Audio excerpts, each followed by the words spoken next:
चक्षुर्मिलितं येन तस्मै श्रीगुरवे नमः। नमः ओं विष्णुपादाय कृष्णपृष्ठाय भूतले श्रीमते भक्तिवेदांत स्वामी नामिने। नमस्ते सारस्वते देवे गौरवाणी प्रचारिणे निर्विशेष शून्यवादी पाश्चात्यदेशतारिणे। जय श्री कृष्ण चैतन्य प्रभु नित्यानंद श्री अद्वैत गदाधर श्रीवासादि गौर भक्तवृंद। हरे कृष्णा कृष्णा कृष्णा हरे हरे हरे राम राम राम हरे हरे। गुरुवे गौरचंद्राय राधिकाय तदारे कृष्णाय कृष्ण भक्ताय नमो नमः। हरे कृष्ण। आप सभी का एक बार फिर से स्वागत है भक्ति रसामृत सिंधु की कक्षा में। आज हम लोग देखेंगे अध्याय 31। अध्याय का नाम प्रभुपाद जी ने दिया है अतिरिक्त भाव। अतिरिक्त भाव, जिसमें प्रभुपाद जी सबसे पहले पैराग्राफ में लिखते हैं, उसको हम लोग समझने का प्रयास करेंगे। अगर किसी व्यक्ति को ये अध्याय समझने में दिक्कत हो तो मैसेज करके पूछ सकता है, और 50% लोगों को समस्या होगी इस अध्याय को समझने में। जिन्होंने अनुभाव विभाव और व्यभिचार विभाव 33 व्यभिचारी भाव को अगर याद है, हम बोलते जाए उसको याद है कि इसका परिभाषा क्या है, तो हो सकता है उसको समझने में परेशानी न हो। लेकिन इसको समझने में हमको बहुत परेशानी हुआ सुबह से अभी तक। ठीक है, सबसे पहले प्रभुपाद जी यहाँ लिखते हैं कि 33 भावों का जो वर्णन किया गया व्यभिचारी भाव के अंदर, उसको व्यभिचारी भाव या फिर क्षोभक कहते हैं। क्षोभक इसलिए कहा जा रहा है क्योंकि विक्षुब्ध अवस्था में भी कृष्ण के प्रति प्रगाढ़ प्रेम को या रति को बढ़ाता है। जो 33 जो भी हम लोग देखे वो 33 क्या थे, किसी को याद है? निराशा, विषाद, दैन्य, ग्लानि, श्रम, मद, वितर्क, ये सब कुछ है।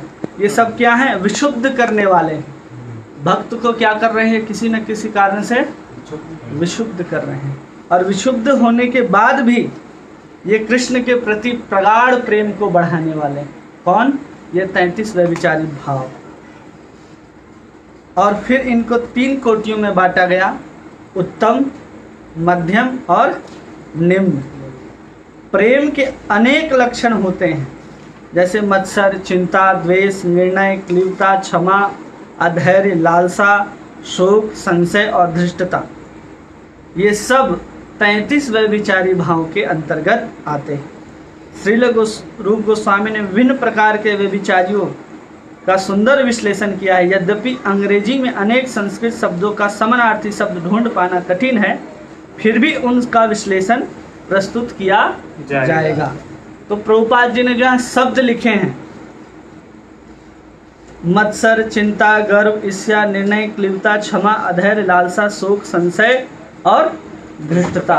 ये संस्कृत से मेल नहीं खाता है, इसलिए हमने उसको अलग से, सबके पास अगर नोट्स आया होगा तो हमने उसमें लिखा है मात्सर्य, उद्वेग, दम्भ, विवेक, निर्णय, कलव्यम, क्षमा, कौतुक, उत्कंठा, विनय, संशय और धृष्टता। ठीक है, सभी को 33 व्यभिचारी भाव पता है ना? पहले 33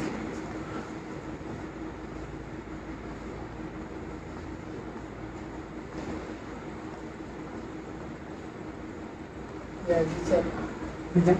एक कुल मिलाकर के कितने हैं?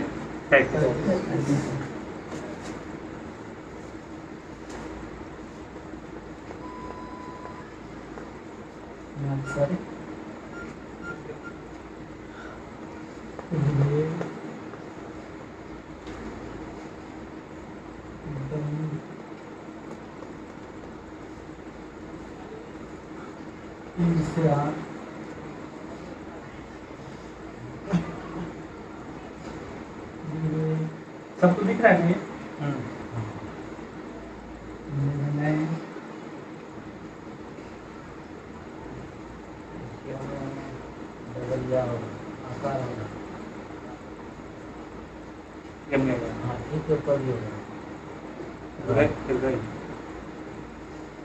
उद्वेग,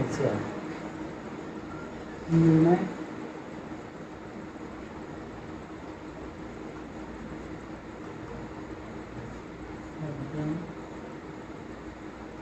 क्षमा, कौतुक,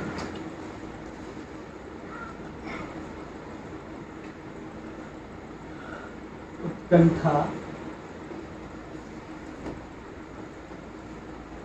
विनय, संशय और धृष्टता। 1 2 3 4 5 6 7 8 9 10 11 12 13। ये कितने हैं कुल मिला करके? 13।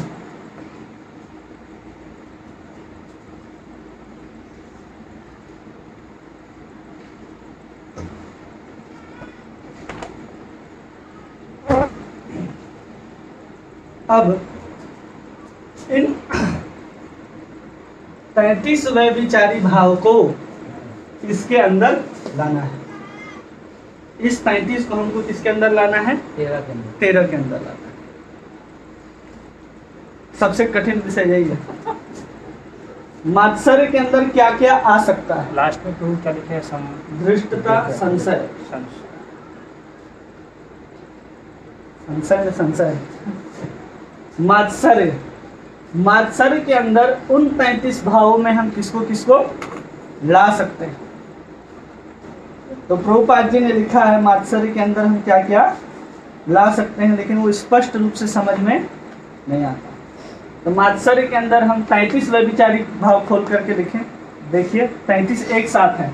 मात्सर्य के अंदर हम असूया को डाल सकते हैं। किसको डाल सकते हैं? और किसको डाल सकते हैं? उद्वेग के अंदर हम लोग त्रास को डाल सकते हैं और त्रास के साथ हम लोग भय को डाल सकते हैं। इसका उदाहरण प्रभुपाद जी देते हैं कि जैसे ही आकाश में बिजली कड़कता है, बिजली कड़कने के कारण वो भयभीत हो जाता है और भय से त्रास उत्पन्न होता है और उससे उद्वेग के अंदर डाला जा सकता है। दोनों एक उद्वेग हैं जो किसी भी भक्त के अंदर उत्पन्न हुई। बिजली कड़का आकाश में बिजली कड़का, उसके कारण भय उत्पन्न हुआ और भय कारण बना किसका? त्रास का। तो त्रास और भय दोनों को हम उद्वेग के अंदर शामिल कर सकते हैं, हम इसके अंदर डाल सकते हैं। ठीक है। और अमर्ष भी इसके अंदर आ सकता है, लेकिन अलग से लिखा गया अमर्ष। अमर्ष मतलब जो स्टोरी सुनाए थे हम जटिला और कुटिला का, कि राधा रानी सामने खड़ी है और भगवान को उलाहना देते हुए कहती है कि मैं अपनी बहू का हृदय कृष्ण की आंखों से बचाना चाहता हूँ। मतलब यहाँ अपमान किया जा रहा है कृष्ण का। अमर्ष शब्द के द्वारा क्या किया गया? वहाँ अपमान किया गया। अब विवेक और निर्णय दोनों को एक साथ हम लोग मति के अंदर डाल सकते हैं। देखो इधर जो लिख रहे हैं वो क्या है? व्यभिचारी भाव है। तो जो जो आपको लगता है आप उसमें डाल सकते हैं, बस थोड़ा सा समझना है इसे। ठीक है। दंभ में गोपन और ईर्ष्या दोनों लिखे हैं। ईर्ष्या तो हमारा 33 में नहीं था। हाँ सर, इधर लिखे हैं तो है। निराश, विषाद, दैन्य, ग्लानि, श्रम, मद, गर्व, शंका, त्रास, आवेग, उन्माद, स्मृति, व्याधि, मोह, आलस्य, जड़ता, असूया। असूया को भी इसमें डाल दिया गया। ये जो असूया है उसी के अंदर, मतलब इसको इसमें भी डाल सकते हैं, इसको इसमें भी डाल सकते हैं, दोनों में कोई अंतर नहीं। ठीक है। असूया को भी कहते हैं ना ईर्ष्या। हाँ असूया। हाँ मात्सर्य। हाँ हो गया ना, हो गया दोनों। मति आ गया। क्लब्यम, क्लब्यम मतलब समझते हैं? अपने आप को दीनहीन समझना। मात्सर्य में ईर्ष्या और दंभ में ईर्ष्या। हाँ, और ईर्ष्या में अमर्ष। हाँ। क्लब्यम समझते हैं? रूपाल जी को वहाँ शब्द नहीं मिला तो क्लीव लिखते हैं। वहाँ पर क्या लिखते हैं? क्लीव। अगर कोई अपने आप को बहुत दैन्य समझने लगे किसी के कारण, तो दैन्य कितने कारण से समझता है? कुछ अपराध हुआ हो, कुछ गलती किया हो, कुछ ऐसा सिचुएशन आ गया हो, वो हम दैन्यता में पढ़ाए, वो सब सिचुएशन को क्लब्यता के अंदर डाला जा सकता है। क्षमा, कोई कब क्षमा करता है? जब उसकी बुद्धि स्थिर हो जाती है, वो धृति को प्राप्त कर लेता है, तब वो हर स्थिति में क्षमा कर सकता है। उत्कंठा, भगवान को प्राप्त करने की उत्कंठा जो है, उसको हम लोग कौतुक के अंदर डाल सकते हैं। और एक अलग से उत्कंठा भी है। यहाँ पर उत्कंठा का मतलब औत्सुक्य, हम बताए थे ना, यहाँ पर क्या है, औत्सुक्य, लेकिन उसको उत्कंठा लिखा गया है, इसलिए ये उत्कंठा और ये उत्कंठा अलग अलग है। ठीक है। उत्साह, इसको ऐसे समझिए, उत्साह, समस्या नहीं, उत्साह है ना। उत्कंठा, विनय, मतलब हम इसमें मेनली यही कर रहे हैं कि उन 33 भावों को उठा करके इन 13 भावों के अंदर उसको शामिल कर रहे हैं। संशय को हम कब समाप्त कर सकते हैं? तर्क वितर्क जो लिखना है यहाँ पर लिख सकते हैं। दृष्टता के अंदर हम चपलता को डाल सकते हैं। ये कुछ उदाहरण है जो प्रभुपाद जी ने दूसरे पैराग्राफ में पूरा यही लिखा है। ये जो धर्म थर्ड में जो है, थर्ड दम में, इसमें गोपन और ईर्ष्या, इसमें ये भी डाल सकते हैं ना, अमर्ष। हाँ डाल सकते हैं, लेकिन उसको अलग से लिखा गया। अमर्ष एक अलग चीज ही है, बताए थे ना अमर्ष क्या है। तो अमर्ष एक अलग चीज है। वहां पर जो उलाहना दे रही है जटिला, वो मात्सर्य के कारण नहीं दे रही ना, या ईर्ष्या के कारण भी नहीं दे रही। वो इस तरह से उस बात को प्रस्तुत कर रही है कि सामने वालों को पता भी चले और कुछ कह न पाए। विवेक और निर्णय दोनों को एक अलग अलग शब्द लिखा गया था संस्कृत में, तो हम दोनों को विवेक और निर्णय के कारण ही मति आता है, तो मति को एक साथ इसके अंदर डाल दिया। कौतुक और उत्कंठा का एक ही उत्साह होगा। हाँ, और बताते क्या क्या इसमें डाला जा सकता है। और कहीं कहीं जो शोक है उसको भी डाला गया। तो शोक को कब डाला जा सकता है? शोक को मिटाया भी जा सकता है और शोक को डाला भी जा सकता है। तो चपलता जो है शोक, तो शोक को संशय के साथ हम शोक को डाल सकते हैं। वहां वृड़ा शब्द लिखा गया शोक के लिए। फिर है लालसा चिंता, समानार्थी हो सकते हैं लालसा और चिंता। तो हमने लालसा को कहाँ डाला है? उत्कंठा, तो यहाँ हम डालेंगे चिंता। ठीक है। और इस उत्कंठा को हम चिंता को कहाँ डालेंगे? और चिंता को नहीं डालेंगे। तो ऐसे जितने भी 33 व्यभिचारी भाव हैं उसको इन 13 के अंदर लाया गया। तो अतिरिक्त भाव मतलब 13 अतिरिक्त भाव है? नहीं, उन 33 भाव को हम उन 13 भाव के अंदर ला करके रखें। अतिरिक्त भाव 6 होंगे। अब इसको अलग अलग डिवाइड करेंगे तो अतिरिक्त भाव केवल 6 निकलेंगे। इस 13 में से 6 है। ये 33 है पहले। हाँ। अब इसको हम 13 में डाला जा रहा है। मात्सर्य को असूया में मिला करके त्रास और भय मिल करके उद्वेग हो गया। ठीक है। तो ऐसे इनमें से जब हम निकालेंगे कुछ अलग से, तो वो 33 और 7 कितना होता है? 41। तो 41 आएंगे फिर तक। समझ गए? मतलब कि हम त्रास और भय को मिलाएंगे तो क्या बनेगा? उद्वेग। और उद्वेग पहले वाले 33 व्यभिचारी भाव के अंदर नहीं है। तो वैसे चीज को जब निकालेंगे तो ऐसे 7 चीज आएंगे जिसको हम देखेंगे किस आधार पर उसको अलग अलग बांटा जा रहा है। ये तो समझ में आया थोड़ा सा ना कि हम उन 33 भाव को क्या कर रहे हैं?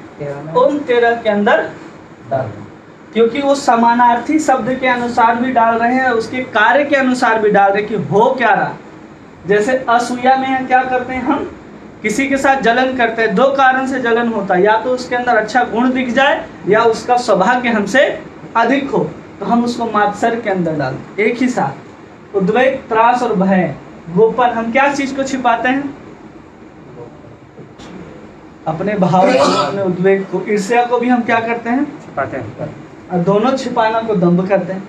समानार्थी शब्द के रूप में कहीं लिया गया, तो इस तरह से इसको डाला है। कहीं समानार्थी शब्द के रूप में और कहीं एक जैसा दिख रहा है, क्यों मति आता है? जैसे विवेक और निर्णय मति से नहीं आता, लेकिन विवेक और निर्णय के कारण मति आता है। तो इस आधार पर इसको एक दूसरे के अंदर डाला जा रहा है। क्लियर? इसका उद्देश्य क्या है, मतलब क्यों कर रहे हैं ऐसा? इसलिए कर रहे हैं क्योंकि इसको पूरा रूप गोस्वामी को फिर से समझाना है। जो हम लोग समझें उसमें केवल हम लोग समझते आए कि असूया कितने प्रकार से उत्पन्न होता है, तो या तो गुण से, या तो सौभाग्य से, या तो प्रेम से। तो इन 3 कारणों से उत्पन्न हुआ, और 3 कारण से उत्पन्न होने के बाद जैसे असूया आया किसके कारण? अधिक सौभाग्य के कारण। तो वहाँ पर उसके जो बाहरी लक्षण प्रकट हो रहे थे उसको हम अनुभव के रूप में ले रहे हैं। जिसके कारण प्रकट हो रहे थे वो स्थायी भाव, संचारी भाव के रूप में ले रहे थे, और जो विकार आ रहे थे जैसे हंसना रोना उसको सात्विक भाव के अंतर्गत ले रहे थे। अब हम लोग एक साथ समझेंगे कि अनुभाव क्या है, विभाव क्या है और स्थायी भाव क्या है। तो इसमें से कौन किस में प्रकट होगा और कैसे प्रकट होगा, इसलिए इसको 13 भाग में फिर से बांटा जाएगा और फिर उसको अलग अलग भागों में बांट करके समझाया गया। इसलिए इसको अभी समझना है। ये नहीं आया तो कोई बात नहीं, आगे जब हम पढ़ेंगे तो समझ में आने लगेगा। ये 33 और 13 में तो डाला भाई वैसा भी पूछे अभी तो पूछा गया ना भाई, ये तो समझ में आया ना डाला कैसे गया। हाँ। अब क्यों डाला गया इसको हम अब नहीं समझ में आया तो हम लोग फिर से समझेंगे, ठीक है। तो पहले हम लोग समझेंगे कितने तरह के व्यभिचारी भाव होते हैं, क्यों होते हैं और कैसे होते हैं ये भी समझेंगे, और फिर समझेंगे उनके प्रकार क्या होते हैं और वो कैसे कैसे उत्पन्न होते हैं उसको समझेंगे। तो उसको समझने के लिए अगर हम प्रभुपाद जी जो लिखे हैं उसको अगर ध्यान देंगे तो शब्द केवल पकड़ सकते हैं, बाकी आपको यहाँ ब्लैक बोर्ड या हमारे द्वारा दिए गए नोट्स में ही देखना होगा, दूसरा कोई उपाय नहीं है, ठीक है। हाँ, तो सबसे पहले कार्य और कारण समझाया गया। क्या समझाया गया? और कारण, कार्य और कारण। तो इसको लिखते हैं कारण, लिखते हैं, और इधर प्रभाव, ठीक है।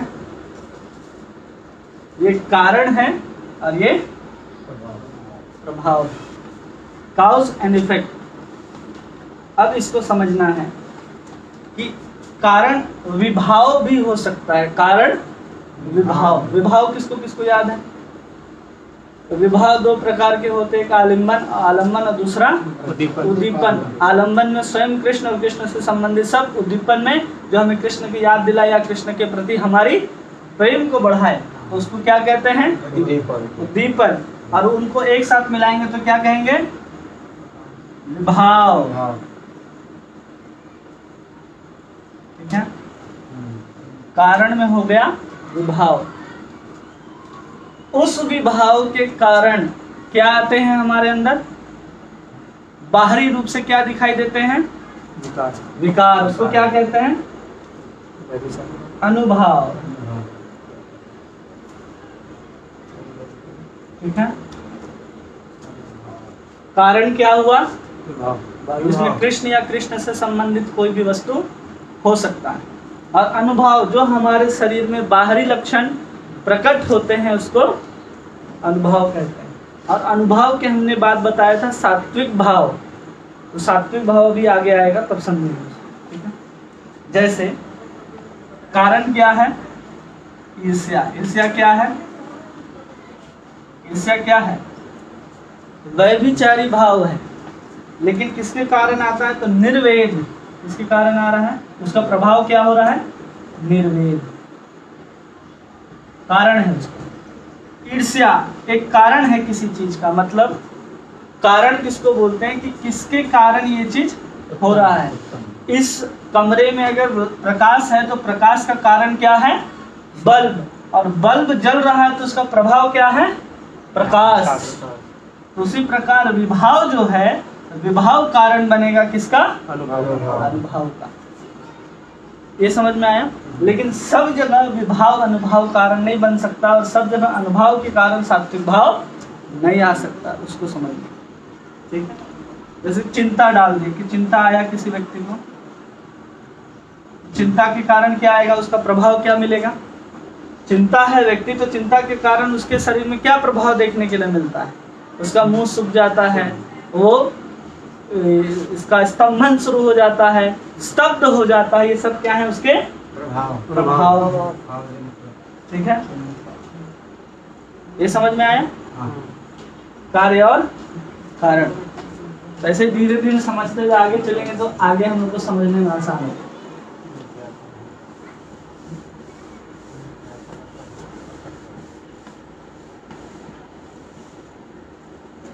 इसको इसलिए प्रभुपाद जी ने नहीं लिखा क्योंकि समझने में इतना कठिन नहीं है।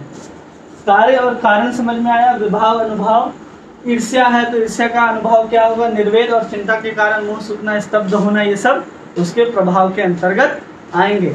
लेकिन हर जगह यही कारण होगा ये जरूरी नहीं है। अब वैभिचारी भाव, चारी भाव, ये व्यभिचारी भाव भी अनुभव का, किसका, अनुभव का प्रभाव हो सकता है। क्या हो सकता है, प्रभाव हो सकता है। कौन, व्यभिचारी भाव भी स्वयं अनुभव का प्रभाव हो सकता है, क्योंकि हम लोग बहुत सारे ऐसे व्यभिचारी भाव को देखे जिसमें अनुभव प्रकट हो रहे थे। जैसे हम लोग सबसे पहले प्रलय पढ़े, निद्रा पढ़े, तो निद्रा का अनुभव क्या लिखा था उसमें, हर जगह पढ़ेंगे तो निद्रा के कारण झमाई आना, आंखें बंद होना और शरीर का बाहरी रूप से, बाहरी चेतना से कट जाना, ये क्या है, अनुभव।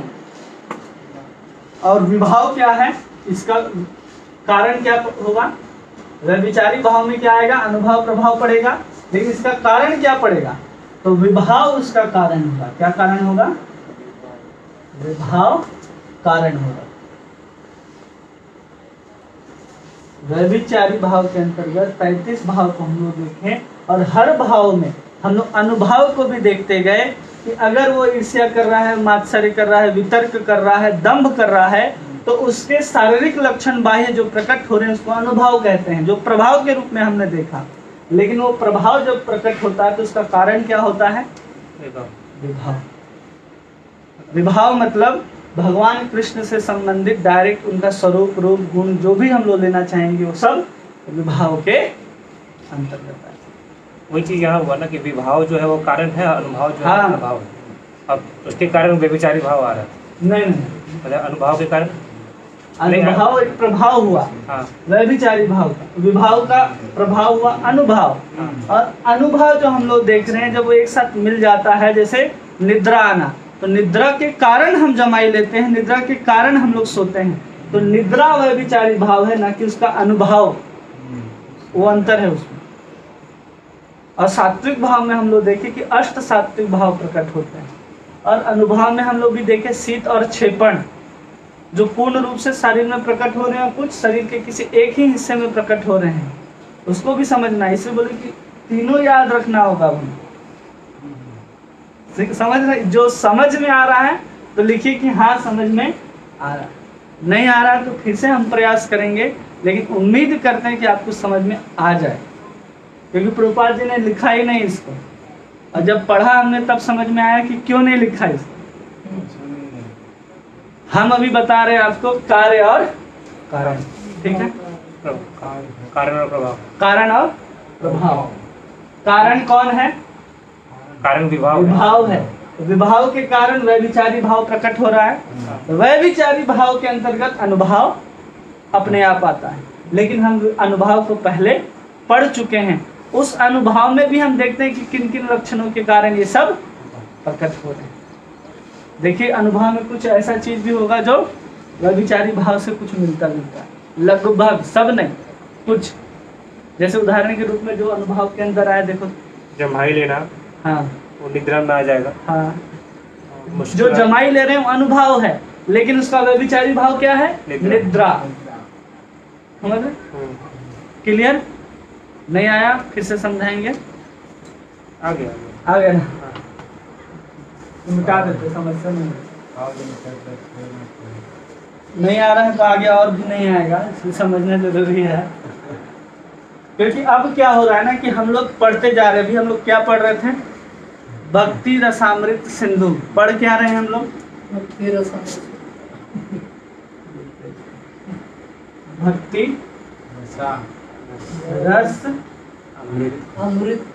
अमृत, तीनों का सिंधु। इसको हम बता दिए हैं। सिंधु भी हम, लेकिन सिंधु यानी समझना है भक्ति रस, तो इसको हम लोग भक्ति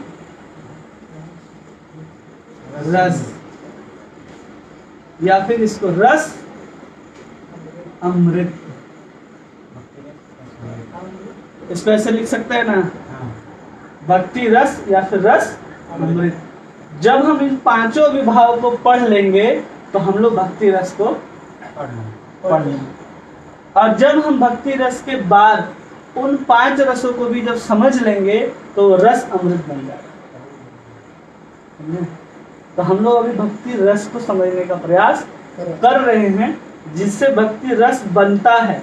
तो 5 भावों से मिलकर के भक्ति रस बनता है, जिसमें हम लोग अभी पढ़ रहे हैं व्यभिचारी भाव।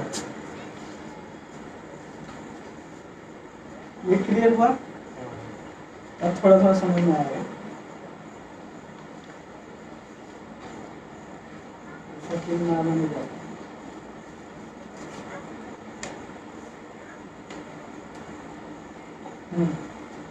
कुछ ऐसे अनुभव या कुछ ऐसे लक्षण अनुभव में शामिल हो जाते हैं जो संचारी भाव कहे जाते हैं। देखिए यहाँ लिखा हुआ इस लाइन को, जब सारे लक्षण अनुभव में सम्मिलित हो जाते हैं तो संचारी कहलाते हैं या व्यभिचारी कहलाते हैं। कौन से सारे लक्षण?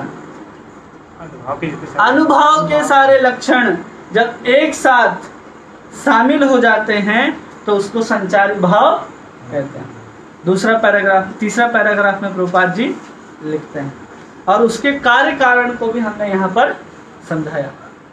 प्रभुपाद जी केवल लिखते हैं कि विभिन्न परिस्थितियों में कार्य कारण द्वारा प्रकट होते हैं, प्रेम तथा प्रेमिका के मध्य प्रेम के आदान प्रदान के सरीखे हैं, उसको हमने बताया। और मतलब उदाहरण भी देते हैं, जैसे एक निंदा एक कारण है, निंदा एक कारण है, और उसका प्रभाव, हम किसी का निंदा कर दिए तो उसका प्रभाव क्या दिखेगा सामने वाले के अंदर? उसका रंग बदल जाएगा। रंग बदलना किसमें पढ़ा हमने? अनुभव के अंदर। रंग का बदला अनुभव के अंदर, और रंग बदलना अनुभव के अंदर नहीं, सात्विक भाव के अंदर पढ़ा हमने। किसके अंदर पढ़ा? सात्विक भाव के अंदर। तो रंग बदलना सात्विक भाव है, लेकिन निंदा जो है वो क्या है? व्यभिचारी भाव है, और उसके कारण व्यक्ति उग्र हो जाता है। हम निंदा किए किसी का तो सबसे पहले क्या हुआ? ऐसे समझिए, हम निंदा किए, कोई भगवान का निंदा किया। कौन निंदा किया? शिशुपाल निंदा किया। फिर निंदा क्या है? व्यभिचारी भाव है, व्यभिचारी भाव। इसका प्रभाव क्या पड़ेगा? रंग बदलेगा, रंग बदलना। ये क्या कहलाएगा? सात्विक भाव। ठीक है, तो ये क्या बना? कारण, और ये क्या बना? कार्य। अब इसके बाद जो प्रक्रिया होगा, मतलब इसके बाद प्रक्रिया के रूप में हम किसको ले सकते हैं? उग्र होना। उग्र क्या कहलाएगा यहाँ पर? व्यभिचारी भाव। पुनः क्या हो गया ये? व्यभिचारी भाव।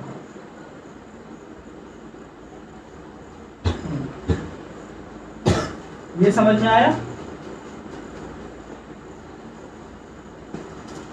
शिशुपाल निंदा कर रहा है, ठीक है, निंदा के कारण वहां पर भीम के आंखों का रंग बदल गया। क्यों बदला? क्योंकि भीम का डायरेक्ट संबंध भगवान कृष्ण से होने के कारण उसके अंदर सात्विक परिवर्तन दिखाई दिया। उस सात्विक परिवर्तन के कारण अति उग्र हो जाते हैं कि हम अभी भी शिशुपाल को हम मार देंगे। तो उग्र होना क्या कहलाएगा? पुनः व्यभिचारी। तो यहाँ पर कार्य क्या बना, कारण क्या बना, निंदा। मतलब यहाँ कारण स्वयं व्यभिचारी भाव भी हो सकता है और अंत में प्रभाव भी स्वयं व्यभिचारी भाव हो सकता है। उसी बात को यहाँ प्रभुपाद जी लिखते हैं कि विभिन्न प्रकारों से, विभिन्न परिस्थितियों से कार्य कारण द्वारा प्रकट होते हैं। समझ गए? ये क्लियर हुआ? हाँ हाँ खाली बोलना है। हुआ ना क्लियर? हाँ, आप उसी पर नहीं बोला। अरे यार, जब हम इसको पढ़ने बैठे तो पहला पैराग्राफ जब पढ़े तो कुछ समझ में आया। फिर हम सोचे कि हम जब पढ़े थे तो ऐसा तो कुछ नहीं था। तो फिर जब हम याद किए कि हम सीखे कैसे, समझे थे कैसे, तो सब कुछ हमने उसी हिसाब से समझा है जैसे हम पहली बार समझे। आज केवल नोट बनाया गया, ठीक है। और दूसरा कारण है जैसे मोह के कारण व्यक्ति मारपीट करना। तो मारपीट करना क्या है, व्यभिचारी भाव है। और उसका मारपीट दे अगर किसी व्यक्ति को तो क्या हो जाएगा, वो मूर्छा को प्राप्त होगा या प्रलय को प्राप्त होगा। तो क्या कहलाएगा, सात्विक भाव कहलाएगा। और अगर उठ गया, वो फिर से मारने के लिए तैयार हो गया तो फिर से व्यभिचारी भाव कहलाएगा कि उग्र हो गया, ठीक है।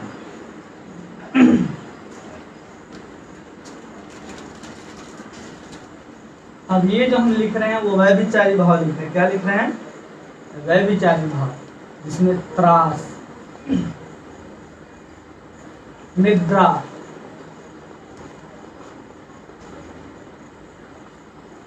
श्रम,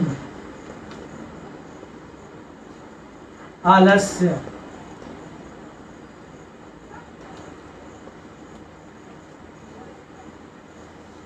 आलस्य के बाद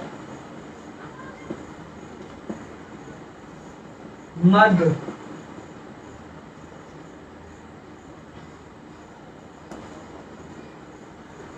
और बोध।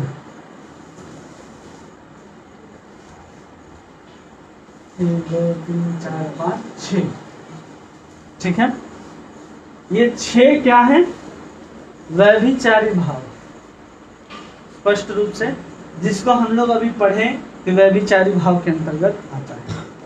अब आगे लिखते हैं कि 6 व्यभिचारी भाव का, इन 6 व्यभिचारी भाव का सीधा संबंध व्यभिचारी भाव से नहीं है। क्या लिखा गया कि इसका सीधा संबंध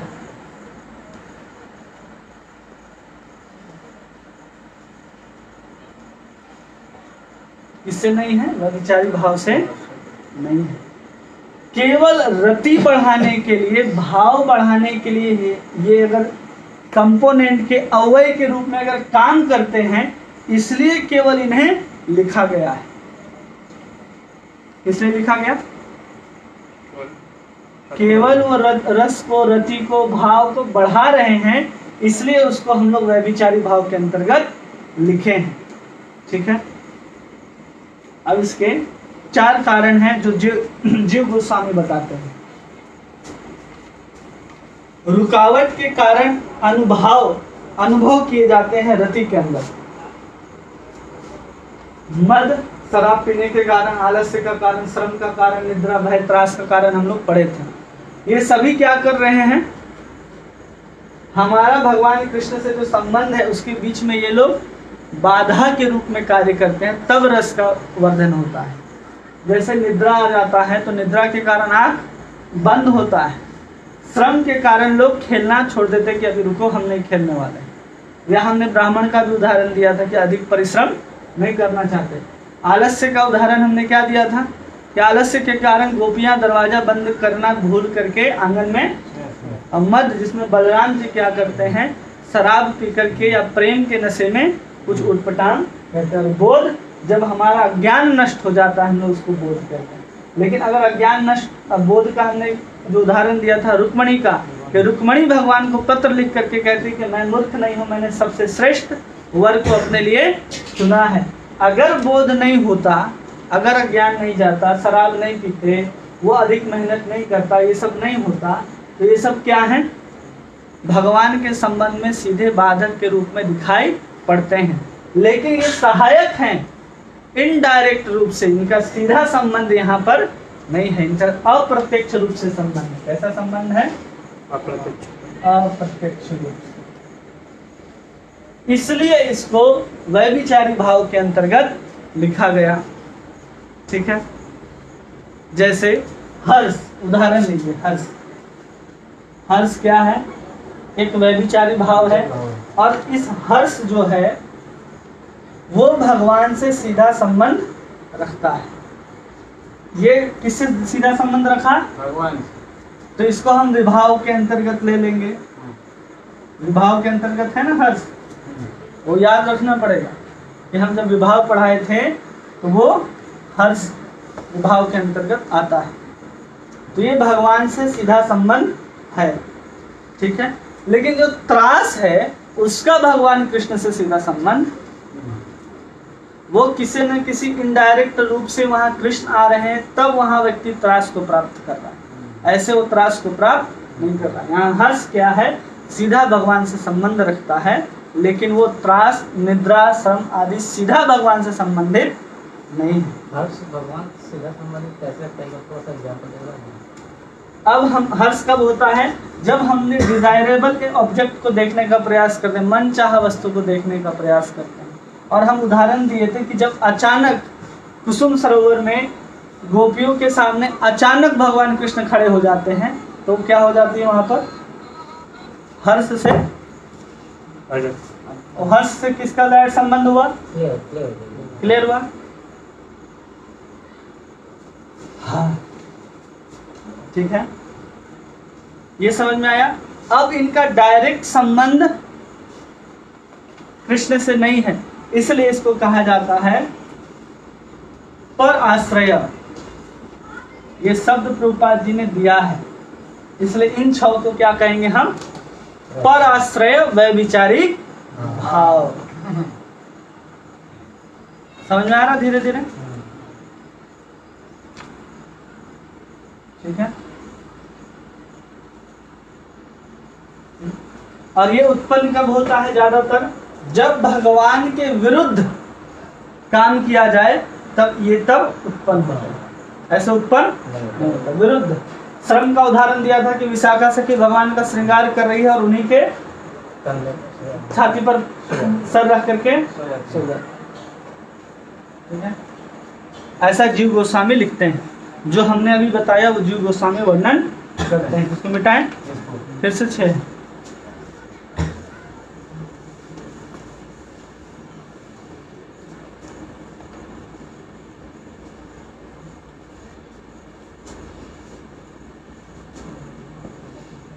वितर्क क्या है? ये व्यभिचारी भाव। मति ये क्या है? व्यभिचारी भाव। निर्वेद ये क्या है? व्यभिचारी भाव। इसका शब्द कुछ और है वहां पर। स्मृति, हर्ष,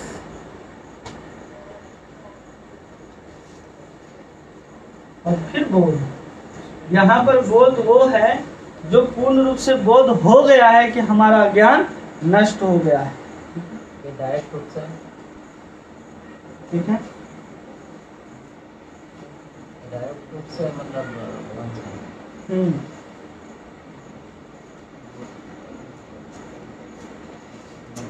ठीक है।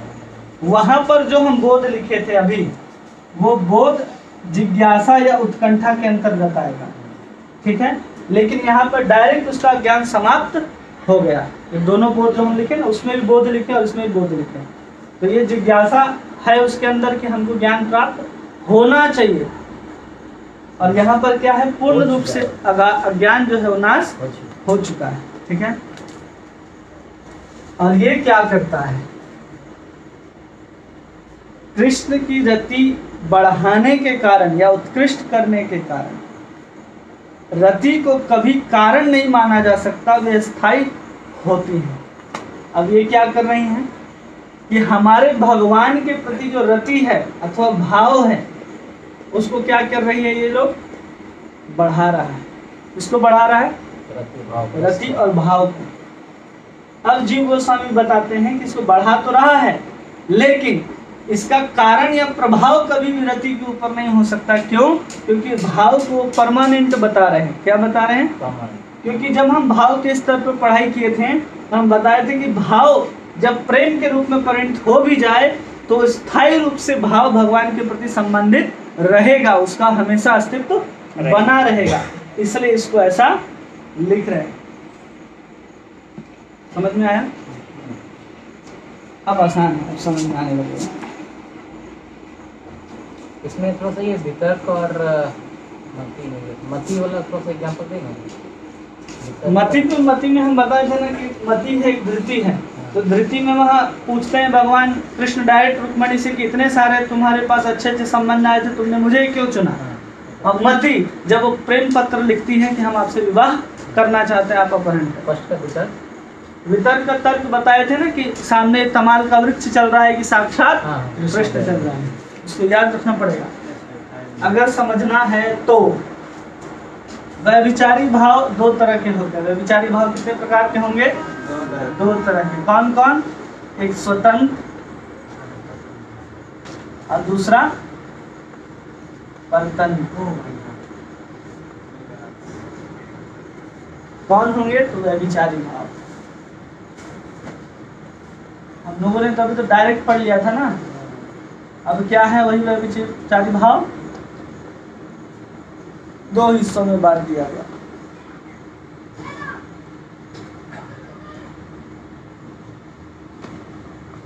ठीक है, ये समझना आसान होगा कि पहले स्वतंत्र व्यभिचारी भाव क्या होते हैं, एकदम आराम से समझ में आएगा।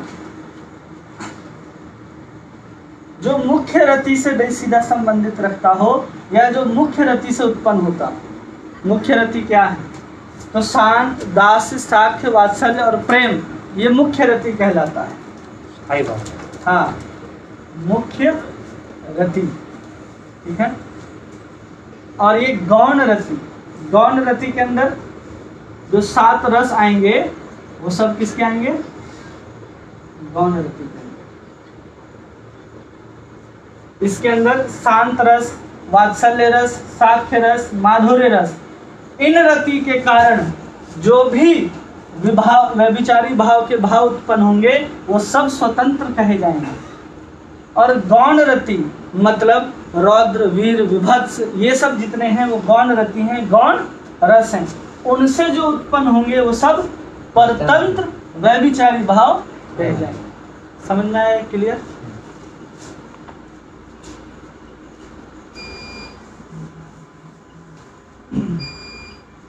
तब आगे प्रभुपाद जी जो उदाहरण दे धीरे धीरे समझ में आएगा। ठीक है। अब जो परतंत्र है उसको हम लोग समझेंगे। परतंत्र कहाँ से उत्पन्न हो रहा है? गौण रति। तो हम लोग सबसे पहले समझेंगे परतंत्र व्यभिचारी भाव।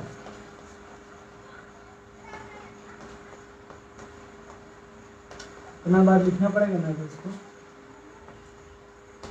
ठीक है। परतंत्र व्यभिचारी भाव।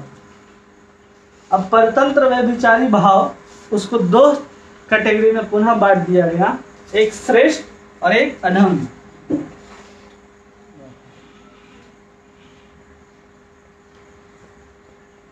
श्रेष्ठ, दूसरा अधम। अब ये शब्द आपको मिलेगा वहां पर वर और अवर, है ना? ये बात लिखे हैं वर और अधम भी लिखा है। हाँ, वर और अवर। ठीक है। परतंत्र व्यभिचारी भाव उसको हम लोगों ने दो तरीके से बांट दिया, एक श्रेष्ठ और दूसरा अधम। या फिर उसको प्रत्यक्ष अप्रत्यक्ष भी बोलते हैं, दोनों चलेगा। श्रेष्ठ और अधम किसको बांटा हमने? परतंत्र व्यभिचारी भाव को दो भागों में बांट दिया गया। ठीक है। अब उसमें जो श्रेष्ठ परतंत्र व्यभिचारी भाव होता है, कौन सा? श्रेष्ठ परतंत्र लिख ही देते हैं। श्रेष्ठ लेकिन परतंत्र, श्रेष्ठ है लेकिन परतंत्र है। क्या? व्यभिचारी भाव। श्रेष्ठ परतंत्र व्यभिचारी भाव जो मुख्य रति को उत्कृष्टता लाए। किसको लाए? मुख्य रति को उत्कृष्टता लाए। उत्पन्न कहां से हुआ? कौन से? लेकिन उसको उत्कृष्ट किसको करना है? मुख्य रति। तो उसको बोलते हैं श्रेष्ठ परतंत्र व्यभिचारी भाव। समझ में आया?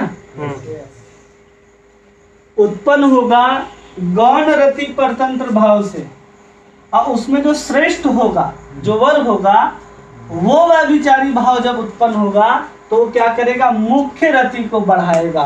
किसको बढ़ाएगा? मुख्य रति को। मतलब श्रेष्ठ परतंत्र व्यभिचारी भाव जो मुख्य रति को क्या करता हो? बढ़ाता हो, उसके अंदर उत्कृष्टता लाता हो, वह परतंत्र व्यभिचारी भाव कहलाता है। क्लियर? ठीक है। परिभाषा हमने लिखा है, इसलिए आपको नोट्स में मिल जाएंगे, इसलिए परिभाषा लिखने का जरूरत नहीं है। ठीक है। अब ये जो भाव है इसका उदाहरण वहां प्रभुपाद जी अब लिखते हैं। क्या लिखते हैं? जिसमें लिखते हैं उन आंखों का क्या फायदा जो मथुरा को दिखाई नहीं देता। एक वक्त मथुरा पहुंचा लेकिन उसको मथुरा उस रूप से दिखाई नहीं देता। जिनका नाम सुन करके मेरे सर के बाल खड़े हो जाते थे, वो दिखाई नहीं देता, रोंगटे खड़े हो जाते थे। ये उत्पन्न कैसे हुआ? वो उत्पन्न हुआ, उसका जो भाव है कि वो मथुरा को नहीं देख पा रहा है। क्या नहीं देख पा रहा है? तो मुख्य रति से उत्पन्न हुआ। अब मुख्य रति से उत्पन्न होने के बाद उसके बाल खड़े हो जा रहे हैं।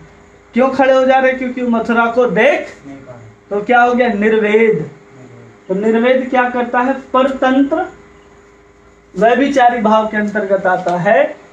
निर्वेद जो है वो परतंत्र व्यभिचारी भाव के अंतर्गत आ रहा है, जो मुख्य रति को बढ़ा रहा है। इसलिए उसका उदाहरण है वहां पर श्रेष्ठ परतंत्र व्यभिचारी भाव का उदाहरण जो प्रभुपाद जी ने वहां पर दिया है।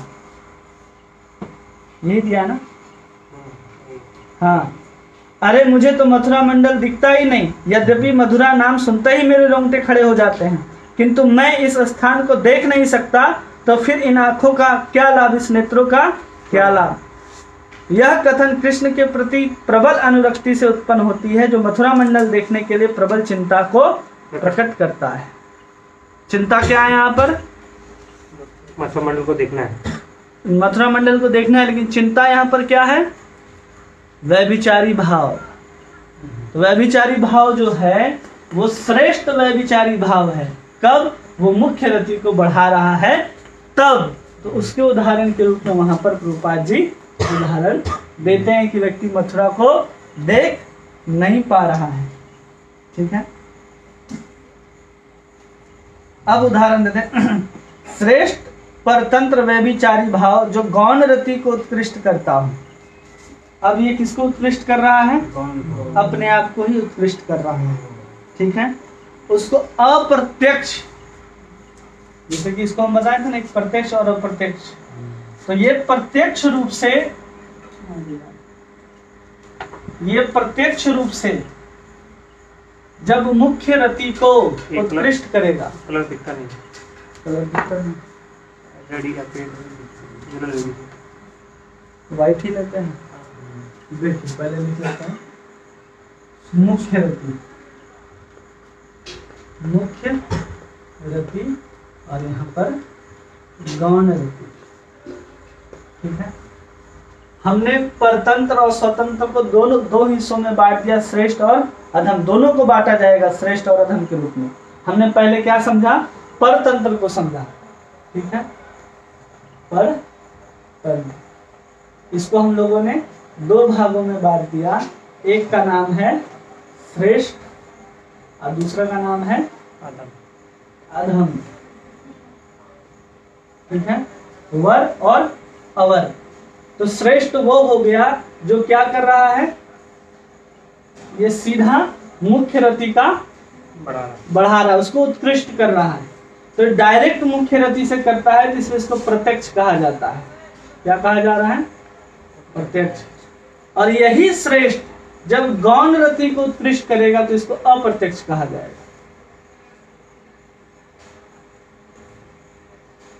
ये समझ आया? सब हाँ हाँ बोल रहे हैं, नहीं आया ना? प्रयास कर। ये समझ में आया ना? श्रेष्ठ परतंत्र व्यभिचारी भाव, ठीक है। अब श्रेष्ठ परतंत्र व्यभिचारी भाव वो कहलाता है जो मुख्य रति को उत्कृष्ट करता हो, लेकिन जो सीधे मुख्य रति को उत्कृष्ट करता हो उसको प्रत्यक्ष कहते हैं। और जो वही श्रेष्ठ परतंत्र व्यभिचारी भाव जो गौण रति को उत्कृष्ट करता हो, उसको बढ़ाता हो, उसको थोड़ा सा और क्या कहता नरिश करता हो, उसको अप्रत्यक्ष श्रेष्ठ परतंत्र व्यभिचारी भाव कहेंगे। क्लियर हुआ ये? नहीं हो गया हो गया। अब इसका उदाहरण प्रभुपाद जी लिखते हैं। प्रभुपाद जी ने सीधा उदाहरण लिखा है, इसको थोड़ा समझने में परेशान। अब इसका उदाहरण लिखते हैं प्रभुपाद जी कि मैं भीम हूँ, मेरी दो भुजाएं कितनी दुर्भाग्यपूर्ण हैं और लोहे की कड़ियों के समान मजबूत, यदि वे कृष्ण शत्रु दुष्ट शिशुपाल को कुचल नहीं पाती। अब यहाँ पर कुचलना क्या है? मारना पीटना क्या है? व्यभिचारी भाव। लेकिन गौण रति के अंदर क्या आ रहा है? अपनी वीरता, अपनी विभित्सता को दिखा रहे हैं। वो गौण रति को क्या कर रहा है?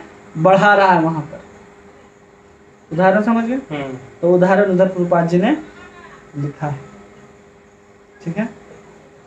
और एक बात और नोट कर लीजिए कि स्थायी भाव है ना, उसी से गौण भाव की उत्पत्ति होती है, अलग से नहीं आता, उसी से उत्पत्ति होती है।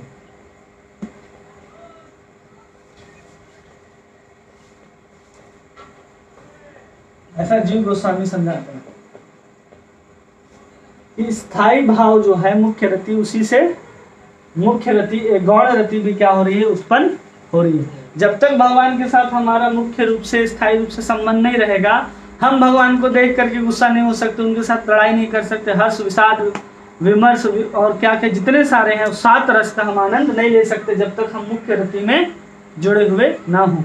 स्थायी रति से ही या मुख्य रति से ही गौण भाव का या गौण रति का उत्पन्न होता है। गौण वाले में तो कुछ ऐसे होते हैं जो प्रतिकूल होते हैं ना, होते, वो भी समझाया जाए। तो वो स्थायी में कैसे होते हैं?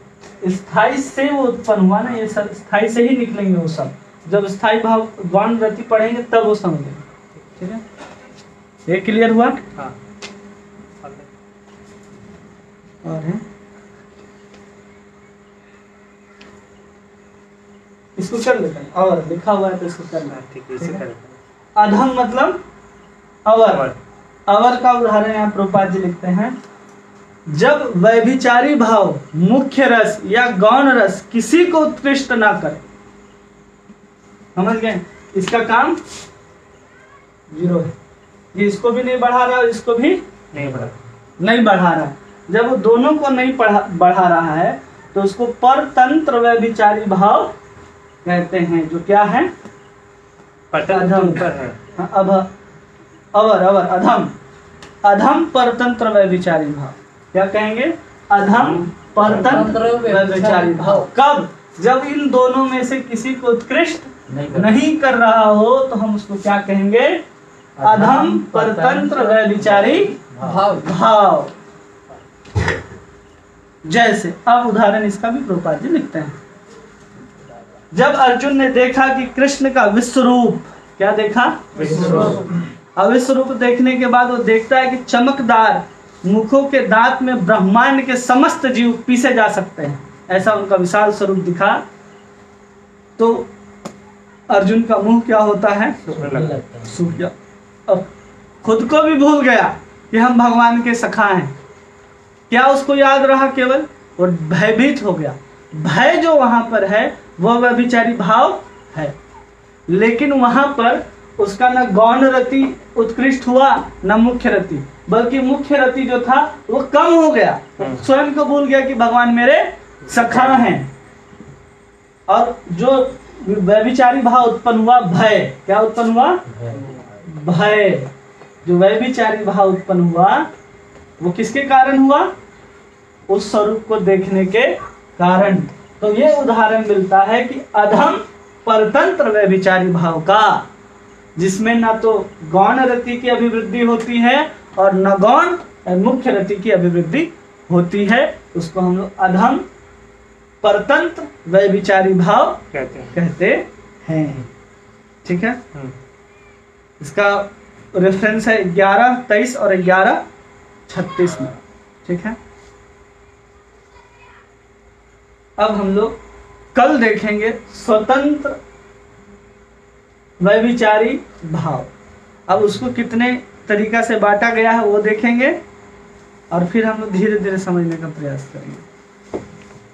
अगर किसी को समझ में नहीं आ रहा हो तो नोट्स आपको मिलेगा, तो हम पूरा गारंटी देते हैं कि आपको समझ में आए। बलभद्र प्रभु जी की हरे कृष्णा। श्रील प्रभुपाद की।